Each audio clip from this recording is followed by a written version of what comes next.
नमस्कार। कभी गौर किया है कि जनवरी आते आते ठंड का मिजाज कैसे बदल जाता है? वो थोड़ी अलग, सूखी और चुभने वाली सी हो जाती है ना? आयुर्वेद में इसी खास समय को शिशिर ऋतु कहते हैं। तो आज हम यही समझने वाले हैं कि कैसे इस मौसम की चुनौतियों को एक मौके में बदला जाए और हम सब और भी ज्यादा स्वस्थ और ऊर्जावान बने रहें।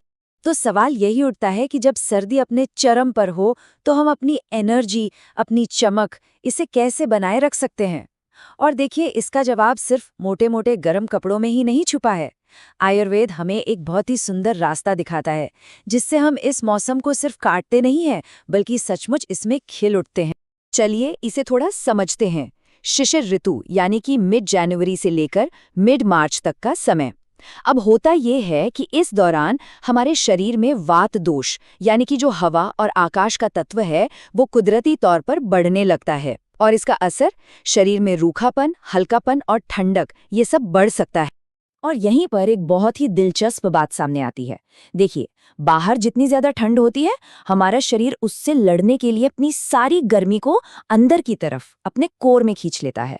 और इसका नतीजा, हमारी जो पाचन शक्ति है, जिसे आयुर्वेद में अग्नि कहते हैं, वो साल के किसी भी और समय से सबसे ज्यादा प्रबल हो जाती है।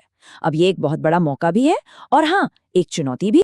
तो फिर इस मजबूत पाचन अग्नि को सही ईंधन कैसे दें? खाने में मीठे, खट्टे और नमकीन स्वादों को शामिल करना चाहिए। ये स्वाद शरीर को पोषण देते हैं।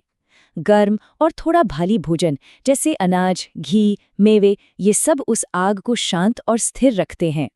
अदरक वाली गर्मा गर्म हर्बल चाय तो इसे और बल देती है।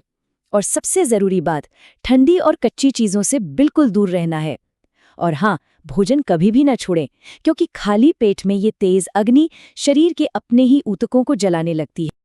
अच्छा, अब बात करते हैं दिनचर्या की। गरम तेल की मालिश यानी अभ्यंग त्वचा के रूखेपन को दूर करने के लिए इससे बेहतर कुछ नहीं है। ये वात को शांत करती है।